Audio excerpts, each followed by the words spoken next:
नमस्कार दोस्तों, आप सब कैसे हैं? आई होप आप सब अच्छे होंगे, खूब मन लगा के पढ़ाई भी कर रहे होंगे। आज का जो हमारा टॉपिक है वो जो पाश्चात्य के प्रमुख विद्वान थे, जो प्रमुख आचार्य थे, उनकी जो रचनाएं हैं अक्सर एग्जाम में पूछी जाती हैं, उसी पे है। आज इनकी सारी रचनाओं को एकदम आसान तरीके से एक ही वीडियो में याद कर लेंगे। जो अक्सर एग्जाम में पूछी जाती हैं उन्हीं रचनाओं को हमने लिखा है।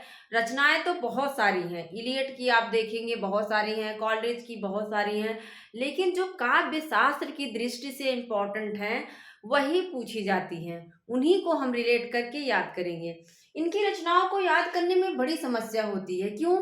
क्योंकि वो इंग्लिश में है। हमें तो हिंदी ढंग से याद ही नहीं होती है और इंग्लिश की रचनाएं तो और कठिन लगती हैं। उसी को हम रिलेट करके कोशिश करेंगे याद करने की। तो चैनल पर नए हैं तो सब्सक्राइब कर लीजिएगा, लाइक कर दीजिएगा, शेयर कर दीजिएगा और देखना कि हम कितना आसान तरीके से याद करते हैं।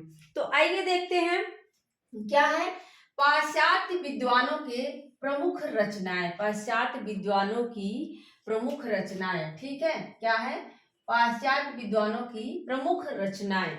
सबसे पहले आप जानते हैं कौन आता है? प्लेटो। यहाँ थोड़ा सा दिख नहीं रहा होगा तो आप सब जान जाइए, यहाँ कौन है? प्लेटो है। कौन है? प्लेटो यहाँ पे है। प्लेटो का समय जो है जानते रहिए, 427 ईसा पूर्व से 347 ईसा पूर्व है। दोस्तों जानते रहिए, ईसा पूर्व ये बहुत पहले के हैं, ईसवी बाद में आती है। तो 427 से 347 ईसा पूर्व प्लेटो जो था आदर्शवादी था, प्रत्ययवादी था, हमने कल बताया था। प्लेटो की जो रचना है क्या है? लॉज है, सिंपोजियम, रिपब्लिक, यूओन, फीड्स, इतनी सारी रचनाएं पूछी जाती हैं, उन्हीं को हमने लिखा है। तो इसको याद कैसे करें? आइए देखते हैं। प्लेटो प्लेटो प्लेटो को हमने क्या याद कराया था? प्लेट। एक प्लेट है, देखो ऐसे प्लेट है। प्लेट में क्या है? प्लेट प्लेट को कहाँ रखेंगे? लॉज। एक लॉज है जहाँ पे सारे लोग रहते हैं, पब्लिक रहती है, रिपब्लिक पब्लिक रहती है, वहां पे सिंपोजियम सब लोग बजाते हैं और उसके बाद उसमें इयोन ला के रख देते हैं। प्लेट में क्या रख देते हैं? इयोन ला के रख देते हैं। और देखो कहीं आप खाने जाओगे तो वहां पे बाद में फीडबैक लिया जाता है। फीड्स मतलब फीडबैक लेते हैं कि हमारा जो यहाँ पे खाना हमने खिलाया आपको, उस वो कैसा रहा। स्टार वगैरह भी देते हैं, फीडबैक देते हैं। तो वहीं से हमने रिलेट कर लिया प्लेट। एक लॉज, बस आपको लॉज याद करना है। एक लॉज है, वहां पे बहुत सारे जो पब्लिक है, रिपब्लिक, बहुत सारे जो पब्लिक है वो सिंपोजियम बजाते हैं और प्लेट में इयोन ला के रख देते हैं और अंत में खाने के बाद क्या है? इनसे फीडबैक मांगा जाता है, फीड्स मांगा जाता है। ठीक है, ऐसे आप याद कर सकते हैं। ठीक है, आगे क्या है? अरस्तु। आगे कौन है? अरस्तु। अरस्तु को भी आप जानते हैं। अरस्तु जो है काव्य शास्त्र की दृष्टि से बहुत इंपॉर्टेंट है। तो अरस्तु लिखते हैं पेरियो पोएटिकस ऑन पोएटिक्स। इसी का नाम क्या है? On poetics. आपसे ऑन पोएटिक्स पूछे या पेरियो पोएटिकस पूछे तो कौन आएंगे? अरस्तु। देखो अरस्तु का बड़ा नाम है। अरस्तु का क्या है? बड़ा नाम है। यही कहते हैं कि स्वस्थ शरीर में स्वस्थ मस्तिष्क का विकास होता है। तो इनका नाम बड़ा है, तो इनका जो ग्रंथ है पेरियोपोएटिकस, ये क्या है? बड़ा है। ठीक है, रिटोरिक है और पॉलिटिक्स है। रिटोरिक भी इनका ग्रंथ है, पॉलिटिक्स है। सबसे ज्यादा जो पूछता है वो यही पूछता है, पेरियोपोएटिकस। हम कंफ्यूज यहाँ होते हैं क्योंकि इनसे मिलती जुलती रचना है लोंजाइनस की, पेरियुप्सुस। क्या है? पेरियुप्सुस है। क्या है? पेरियुप्सुस है। अब देखना, हमने इसको रिलेट किया था 1 2 3 4 5, 1 2 3 4 5, आधे को नहीं लेंगे। 5 वर्ड जो है पेरियुप्सुस में भी है, 5 ही वर्ड जो हैं वो किसमें है? लोंजाइनस में। तीसरे नंबर पर यहाँ भी ई आ रहा है, तीसरे नंबर पर यहाँ भी आ रहा है। यहाँ क्या है? चौथे नंबर पे है। तो आप अपने दिमाग में इनकी रचना सेट कर लीजिए, एग्जाम में आपको कंफ्यूज करेगा और आपकी बत्ती गुल हो जाएगी। आप सोचेंगे कि अरस्तू है कि लोंजाइनस। तो लोंजाइनस में भी आप देख रहे हैं 5 वर्ड हैं और पेरिप्सुस में भी 5 ही वर्ड है। तीसरे नंबर पर ई आ रहा है, नाम में भी तीसरे नंबर पर रचना में भी ई आ रहा है, ठीक है। और इसी का नाम क्या है, ऑन दी सबलाइन। ऑन दी सबलाइन क्या है, लुंज पुंज रहते हैं तो इनको सब लोग कहते हैं कि भैया इनकी तो लाइन कट हो गई है। ऑन दी सबलाइन, इनकी लाइन क्या हो गई है, कट हो गई है, इसलिए ये लुंज पुंज है, लोंजाइनस, ठीक है। हीगल को हमने याद कराया था क्या, गर्ल। हीगल को गर्ल याद कराया था। गर्ल, हीगल का क्या है, द फेनोमेनोलॉजी, क्या है, यहाँ द लगा लो, द फेनोमेनोलॉजी ऑफ स्पिरिट हमने याद किया था कल। और एक और है साइंस ऑफ लॉजिक। इनकी 2 रचनाएं पूछी जाती हैं। तो क्या है, द फेनोमेनोलॉजी। जो गर्ल है देखो वो क्या लगाती है, फेयर लवली। हमने क्या कर लिया था, फेनोमेनोलॉजी को क्या कर लिया, फेयर लवली कर लिया, ठीक है। और साइंस और लॉजिक, जब वो कंफ्यूज होती हैं कि शादी में क्या पहने, लहंगा पहने कि साड़ी पहने कि सूट पहने, तो वो अपना साइंस और लॉजिक लगाती हैं। नहीं, स्टेज पे हम लहंगा पहन के जाएंगे और जो है हल्दी में हम साड़ी पहनेंगे, मेहंदी में सूट पहन लेंगे, वो भी सरारा, ठीक है। तो यहीं से वो क्या करती हैं, जो गर्ल लोग होती हैं, गर्ल, आप लोगों को हंसी आ रही होगी, लेकिन देखो पढ़ने के लिए ना, याद करने के लिए बड़ा गुणा गणित लगाना पड़ता है, ऐसे नहीं याद होती है रचनाएं। तो जो गर्ल लोग होती हैं वो क्या करती हैं, बड़ा साइंस और लॉजिक लगाती हैं, ठीक है। और क्या लगाती हैं गर्ल लोग, फेनोमेनल मतलब फेयर लवली लगाती हैं, ठीक है। वर्ड्सवर्थ का बहुत पूछता है। इनका है लिरिकल बैलेट्स, क्या है, लिरिकल बैलेट्स। इसको कॉलरिज, यहीं पे लिखा है, कॉलरिज और वर्ड्सवर्थ दोनों ने मिलकर लिखा था। वर्ड्सवर्थ और कॉलरिज दोनों मित्र थे, मिलकर लिखते हैं। लेकिन बाद में क्या होता है, इनके विचारों में मतभेद हो जाता है, क्या है, इनके विचारों में मतभेद हो जाता है, जिसके कारण कॉलेज अलग हो जाते हैं। जब द्वितीय संस्करण प्रकाशित होता है 1800 में, तो जो है कॉलेज अलग हो जाते हैं, वो अपनी रचनाएं करते हैं। तो याद रखिए वर्ड्स क्या है, लिरिकल बैलेट्स, क्या है, लिरिकल बैलेट्स। हमने याद कर लिया था लिरिकल। देखो जब लिरिकल मतलब लिरिक्स आप बोलते हो तो क्या लिरिक्स तैयार करते हो, तो उसका वर्ड जो है सही होना चाहिए। लिरिक्स तैयार करने के लिए कहते हैं ये गाने का लिरिक्स क्या है, तो लिरिक्स में क्या बोलते हो, वर्ड बोलते हो। तो लिरिकल बैलेंस और द प्रिल्यूड, क्या है, द प्रिल्यूड किसकी रचना है, वर्ड्सवर्थ। प्री, देखो प्री, जब बच्चे प्री प्राइमरी में पढ़ते हैं तो उनको एक एक वर्ड सिखाया जाता है, का से कबूतर, खा से खरगोश, यही सब रिलेट किया था। प्रिल्यूड मतलब जब प्री प्राइमरी में बच्चे रहते हैं तो उनको एक एक वर्ड सिखाया जाता है, मतलब वर्ड्सवर्थ, ठीक है।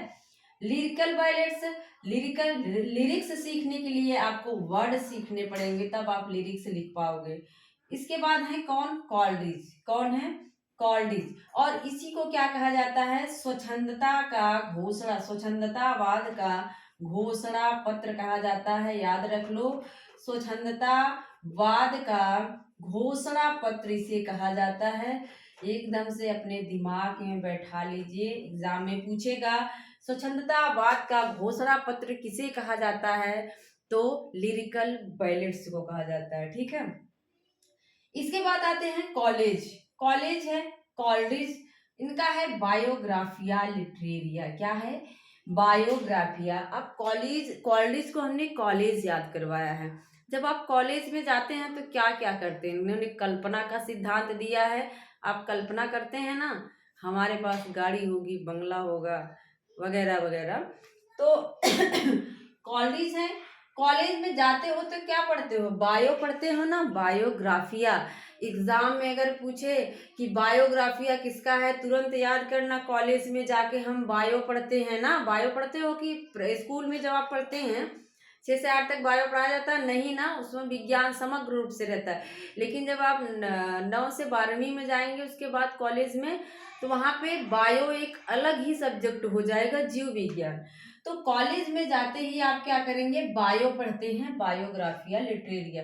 और कॉलेज में ही लेक्चर होते हैं, देखो लेक्चरर्स ऑन लिटरेचर। कॉलेज में क्या होते हैं, जो कॉलेज वाले हैं कहते हैं कि एक ही लेक्चर है आज हमारा ना, कॉलेज में आपको लेक्चर सुना के चले जाते हैं, लेक्चर आपको लिखाया नहीं जाएगा। आप जो है जब आप बीए करेंगे ग्रेजुएशन, तो लिखाया कम जाता है, बस वहाँ पे प्रोफेसर लोग लेक्चर देते हैं। तो कॉलेज में क्या देते हैं, लेक्चर देते हैं। और कॉलेज का हो जाएगा लेक्चर्स ऑन लिटरेचर, आप लिटरेचर करोगे, लिखोगे, और ये लोग लेक्चर देंगे।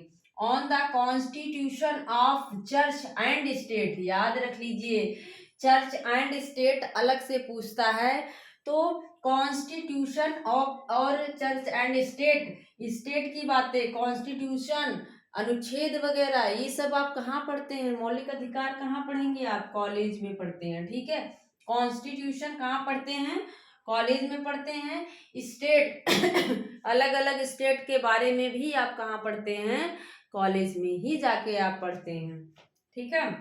इसके बाद है एड्स टू रिफ्लेक्शन। वहाँ पे क्या होता है, रिफ्लेक्शन भी होता है। कॉलेज में जब जाते हैं, एक दूसरे के संपर्क में आते हैं, तो क्या होगा, वहाँ रिफ्लेक्शन हो जाता है, एक दूसरे से प्रेम भी होने लगता है, रिफ्लेक्शन। इसके बाद है, फिर से देख लो, कॉलेज में आप बायो पढ़ते हो, कॉलेज में आप लिटरेचर लेक्चर और लिटरेचर सुनते हो, और कॉलेज में ही आप कॉन्स्टिट्यूशन पढ़ोगे, और कॉलेज में ही आप स्टेट के बारे में पढ़ोगे, चर्च एंड स्टेट। और कॉलेज में ही रिफ्लेक्शन होता है, आंखें एक दूसरे से मिलती हैं। इसके बाद है पीबी शैली, इनका एक पूछा गया है, ए डिफेंस ऑफ पोएट्री। देखो पीबी शैली से हमने याद कर लिया, जिसकी शैली अच्छी रहेगी, बोलचाल की शैली किसी की क्या रहती है, डिफरेंट रहती है। डिफेंस मतलब डिफेंस, अगर आपको नौकरी करना है तो अपनी शैली, अपने पढ़ने के तरीकों को सबसे डिफरेंट करना पड़ेगा, मतलब डिफेंस, ठीक है। शैली, पीबी शैली, शैली आपकी कैसी होनी चाहिए, डिफरेंट होनी चाहिए, मतलब डिफेंस, ठीक है। कार्ल मार्क्स मार्क्सवादी हैं, आप जानते हैं, इनका प्रभाव जो है प्रगतिवाद पे देखा जाता है। इनकी रचना है दास कैपिटल। इन्होंने जो है शोषक वर्ग का बहुत ही घोर विरोध किया है, कि जो शोषक वर्ग है उसका विरोध करते हैं, जो शोषित वर्ग है उसका समर्थन करते हैं। तो याद होना चाहिए, ये दास जो है उसका समर्थन करते हैं, कि दास का क्या करते हैं, दास के पक्ष में रहते हैं। जो शोषक है, जो शोषण कर रहा है, उसका इन्होंने विरोध किया। तो दास कैपिटल किसका है, कार्ल मार्क्स का। और कम्युनिस्ट मैनिफेस्टो भी कार्ल मार्क्स का है। मैथ्यू अर्नाल्ड का पूछा गया है, इसको ध्यान से देखिएगा, क्या है, image in criticism, literature and dogma, culture and anarchy. इसको हमने रिलेट किया था, मैथ्यू को कर लिया था मैथ से, क्या कर लिया था, मैथ्यू को क्या कर लिया था, मैथ बना लिया था। अब देखो, जब मैथ आपको लगाना होगा तो उसकी इमेज आपके सामने होना चाहिए, सवाल आपके सामने होना चाहिए। ऐसे नहीं कि मैंने बोल दिया, होता है कुछ लोग बहुत एक्सपर्ट होते हैं, उनको सवाल बोलो वो फटाफट लगा लेते, लेकिन जो ज़्यादातर जो है मैथ के लिए क्या होना चाहिए, इमेज होनी चाहिए, इमेज इन क्रिटिसिज्म। उसमें क्या होता है, बड़ा क्रिटिसिज्म होता है, और इमेज आपके सामने मैथ में होनी चाहिए, फिर आप फटाफट क्वेश्चन सॉल्व कर लेते हैं। लिटरेचर एंड डोगमा, देखो उसमें बड़ा डोगमा रहता है, क्या है, मैथ में तो मुझे बड़ा ये लगता था बहुत कठिन, लिटरेचर एंड डोगमा क्या है, लिटरेचर उसमें लिखना पड़ेगा, एंड डोगमा बड़ा ही उसमें डोगमा है, ठीक है। कल्चर एंड अनार्की, अनार्की को हमने यहाँ से रिलेट किया था, देखो अनार्की आ रहा है ना, अर्नाल्ड नाम है, और रचना में भी अर्ना आ रहा है कि नहीं, अर्ना आ रहा है, ऐसे देखो अनार्की लिखा है और यहाँ भी अर्ना लिखा है, तो यहीं से हमने अपने दिमाग में सेट कर लिया था कि अगर पूछे कल्चर एंड अनार्की किसका है, तो नाम में भी उड़ंतु आ रहा है और अरना शुरुआत में आ रहा है, उसमें भी अरना आ रहा है, तो अनार्की। ठीक है। क्रोचे का क्या है, स्थेटिक। क्रोचे का क्या है, स्थेटिक। हमने कल बताया था क्रोचे क्या काव काव करते हैं, अभिव्यंजना करते हैं ना।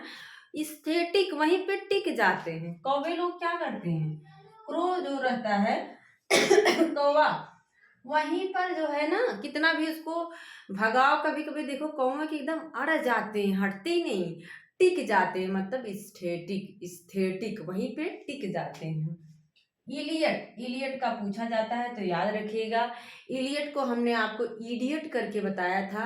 इलियट का क्या है, इडियट है। और इनको दोस्तों नोबेल पुरस्कार मिल चुका है, ये भी याद रखिए। एग्जाम में पूछ लेगा कि नोबेल पुरस्कार किसे मिला है, तो इलियट को नोबेल पुरस्कार मिला हुआ है। इडियट को हमने क्या कर लिया है, इडियट। क्या किया है, इडियट। अब इडियट लोग क्या करते हैं, सिलेक्टेड एसेस। इडियट लोग ना जो होते हैं वो सिलेक्ट करके चीजें लेते हैं, बड़े इडियट हैं भाई, कहते हैं बड़े इडियट हैं। कहीं भी गए, सब्जी लेना है, कुछ भी लेना है, क्या करेंगे, सारी चीजें छाट छाट के लेंगे, कहेंगे बड़े इडियट हो भाई, छाट छाट के ले रहे हो। तो सिलेक्ट करके इडियट लोग क्या करते हैं, चीजें सिलेक्ट करके लेते हैं, अपने हिसाब से जीवन जीते हैं, सिलेक्टेड। पोइट्री एंड ड्रामा, देखो जो इडियट है ना, उसके बड़े ड्रामे रहते हैं, खूब ड्रामा करते हैं। इडियट लोग क्या करेंगे, ड्रामा करेंगे, बहुत ज्यादा काम करना नहीं, ड्रामा ज्यादा करेंगे। The use of poetry and the use of criticism, शब्दों को पकड़िए। अगर आप शब्दों को पकड़ लिए, रिलेट कर लिए, तो आपको कभी जो है समस्या नहीं होगी। यूज, यूज कौन करेगा, जो इडियट होगा। देखो कुछ लोग हैं, आप अपना काम निकाल लिए, इसके बाद तुम्हें भूल जाएंगे। तो जो इडियट होगा वो यूज करेगा, क्या करेगा, द यूज ऑफ पोएट्री। तो यूज कौन करता है, इडियट लोग। द कॉकटेल पार्टी, पार्टी वगैरह कौन करते हैं, जो इडियट होते हैं। मतलब पार्टी तो सभी करते हैं, लेकिन यहाँ पे हमारी ट्रिक है कि जो इडियट है वो क्या करेगा, कॉकटेल पार्टी करता रहेगा, पढ़ना लिखना नहीं है, बस पार्टी करना है। तो ठीक है, कॉकटेल पार्टी कौन करेगा, इडियट करेंगे। सिलेक्टेड चीजों को लेते हैं, इडियट लेते हैं। ड्रामा ज्यादा कौन करता है, इडियट करते हैं। और यूज कौन करता है, इडियट करते हैं। ठीक है। रिचर्ड को हमने याद कराया था, रिसर्च। क्या है, रिसर्च है। रिचर्ड का क्या है, रिसर्च है। इनका है the foundation of aesthetic, the meaning of meaning, principle of literary criticism, practical criticism, philosophy of rhetoric. इतनी रचनाएं इनकी पूछी जाती हैं। फाउंडेशन, फाउंडेशन पे ध्यान देना। देखो जब पीएचडी कोई करने लगे, रिसर्च मतलब एडमिशन हो जाए, तो उनका अलग ही जलवा हो जाता है। क्या करेंगे, फाउंडेशन लगा के रिसर्च करने जा रही हैं। रिसर्च करना है, क्या लगा के फेस में जाती हैं, फाउंडेशन लगा के जा रही हैं। वहाँ गर्ल जो है फेयर लवली लगा रही थी, यहाँ जब कोई रिसर्च करने जा रहा है तो फेस पे फाउंडेशन लगा के जाती हैं। और जब आप रिसर्च करने जाओगे तो आपको मीनिंग ऑफ मीनिंग, मतलब अर्थ का भी अर्थ निकालना होगा। मीनिंग ऑफ मीनिंग, जब आप रिसर्च करोगे तो उसकी मीनिंग पे ध्यान देना होगा। प्रिंसिपल ऑफ लिटरेरी क्रिटिसिज्म, आपको प्रिंसिपल से भी जाके मिलना पड़ेगा कि हाँ सर मेरा जो है जो रिसर्च कर रही हूँ टॉपिक कैसा है, सारी चीज़ें बात करनी होगी। आपको प्रैक्टिकल पे ध्यान देना होगा, प्रैक्टिकल क्रिटिसिज्म, आपको रिसर्च में प्रैक्टिकल पे ध्यान देना होगा, तब जाके आपकी फिलॉसफी तैयार होगी और आपका जो है पीएचडी की डिग्री मिल जाएगी। ठीक है, फिर से देख लो, रिसर्च करने जाते हैं, क्या लगा के फेस पे फाउंडेशन लगा लिए, और रिसर्च का क्या करेंगे, मीनिंग निकालेंगे, प्रिंसिपल से जाके मिलेंगे, प्रिंसिपल देखिए मेरा सब सही है कि नहीं। प्रैक्टिकल पे ज़्यादा ध्यान दिया जाएगा रिसर्च में, और फिर जाके उनको फिलॉसफी उनकी जो है तैयार हो जाएगी, रिटोरिक। ठीक है, एक बार फटाफट देखते हैं। प्लेटो है, प्लेट में क्या रख देते हैं, एक लॉज है, लॉज में कुछ पब्लिक है, वहाँ सिंपोजियम बजाते हैं, प्लेट में इयोन रखकर फीडबैक लेते हैं फीड से। अरस्तु का हमने बताया इनका बड़ा नाम काम है, तो इनकी रचना का भी नाम बड़ा है। पेरियोपोएटिकस on the sublime rhetoric politics.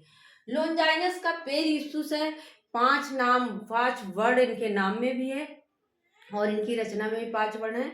तीसरे नंबर पर ई आ रहा है दोनों में, ठीक है। और ऑन दी सबलाइन। गर्ल क्या करती है, फेयर लवली लगा के लॉजिक और क्या करती है, साइंस ऑफ लॉजिक लगा के वो जो है तैयार होके जाती है, ठीक है। वर्ड्सवर्थ का क्या है लिरिक्स याद करने के लिए आपको वर्ड याद करना पड़ेगा, लिरिकल वैलेट्स। और प्री में क्या होता है, द प्रिल्यूड, प्री में आपको वर्ड सिखाए जाते हैं, वर्ड्सवर्थ। कॉलेज में क्या होगा, आपको बायो पढ़ाया जाएगा, लेक्चर ऑन लिटरेचर, और आपको कॉन्स्टिट्यूशन पढ़ाया जाएगा। आप चर्च ऑफ स्टेट के बारे में पढ़ेंगे, रिफ्लेक्शन होता है, एड्स हो जाएगा। और इसके बाद पीबी शैली है, जिसकी शैली देखो डिफरेंट रहेगी, डिफेंस रहेगी, वही आगे बढ़ पाता है। मार्क्स जो हैं कार्ल मार्क्स से हैं, ये दास कैपिटल लिखते हैं। दास जो हैं, जो शोषित वर्ग हैं, उनका समर्थन कर रहे हैं, उनके साथ में हैं कम्युनिस्ट मैनिफेस्टो। मैथ में क्या होता है, मैथ में भाई इमेज हमारे सामने होनी चाहिए, और बड़ा ढोंगमा है, इसमें बड़ा ढोंगमा है। और कल्चर एंड अनार्की, अनार्की में भी अरना आ रहा है, नाम में भी आ रहा है अर्नाल्ड, तो आप मैच कर लीजिएगा। क्रोचे क्या करता है, कोवा टिक जाता है, हटता ही नहीं, स्थेटिक, स्थेटिक ये टिक जाता है। इडियट क्या करते हैं भाई, सिलेक्टेड चीजों को लेते हैं, दूसरों के बारे में नहीं सोचना है, बड़ा ड्रामा इनका रहता है, ड्रामा ही करते रहते हैं, काम एक नहीं करना, लोगों का यूज करते हैं, द यूज ऑफ पोएट्री, और कॉकटेल पार्टी करते रहते हैं। रिसर्च करने जाती हैं तो क्या करके, फाउंडेशन लगा के फेस पे उसका मीनिंग निकालती हैं, the meaning of meaning, principal से जाके मिलेंगी। और इसके बाद प्रैक्टिकल वहाँ पे ज़्यादा होता है, रिसर्च प्रैक्टिकल क्रिटिसिज्म, तब जाके उनकी फिलॉसफी तैयार होगी, फिलॉसफी ऑफ रिटोरिक। तो दोस्तों मेरी क्लास आप लोगों को कैसी लगी ज़रूर बताइएगा, और कोई अगर टॉपिक आपको समझ नहीं आ रहा है तो आप कमेंट बॉक्स में बता सकते हैं, मैं उस पर भी कोशिश करूँगी कि आप लोगों को सरल से सरल तरीके से पढ़ा सकूँ। और मेरा पूरा वीडियो देखने के लिए आप सभी का तहे दिल से धन्यवाद। मिलते हैं अगले वीडियो में, थैंक यू।